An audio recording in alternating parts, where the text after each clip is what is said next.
तिल चौथ सकट चौथ की पावन कथा। नमस्कार दोस्तों, आपका हमारे चैनल में स्वागत है। तिल चौथ सकट चौथ की पावन कथा प्राचीन समय की बात है। एक छोटे से गांव में धनवती नाम की एक अत्यंत संस्कारी और श्रद्धालु स्त्री रहती थी।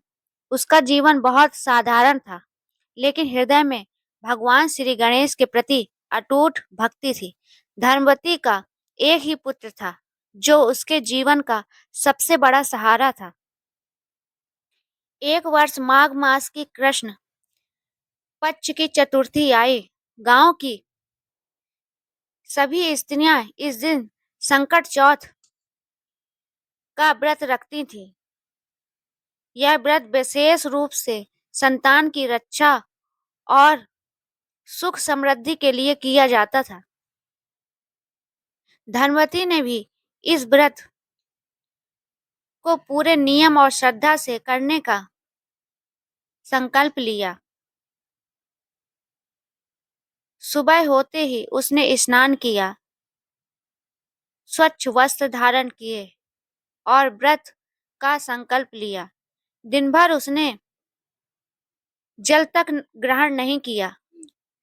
शाम होने पर उसने घर को लीप पोत कर स्वच्छ किया, चौका लगाया और भगवान गणेश की मिट्टी की मूर्ति स्थापित की।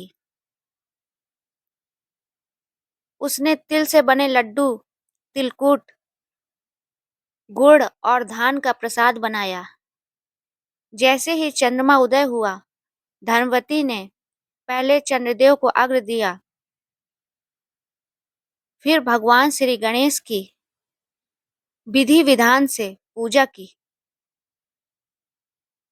पूजा के समय उसने कहा, हे सकट हरण गणेश जी, मेरे पुत्र के हर विपत्ति को दूर करना। उस रात धनवती को स्वप्न आया। उसने देखा कि स्वयं भगवान गणेश उसके घर पधारे हैं। उनके मुख पर करुणा और आशीर्वाद है। गणेश जी बोले, हे माता, तुम्हारी श्रद्धा से मैं प्रसन्न हूँ। तुमने सच्चे मन से सकट चौथ का व्रत किया है। तुम्हारे पुत्र पर आने वाली सभी संकट टल गए हैं।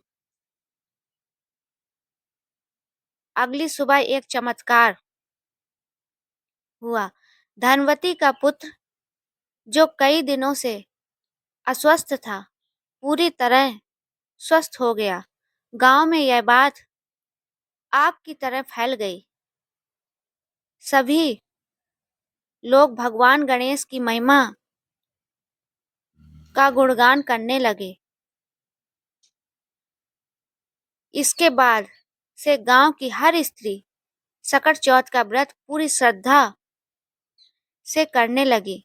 माना जाता है कि इस दिन तिल का दान करने से जीवन के कष्ट दूर होते हैं और संतान सुख प्राप्त होता है। शिक्षा।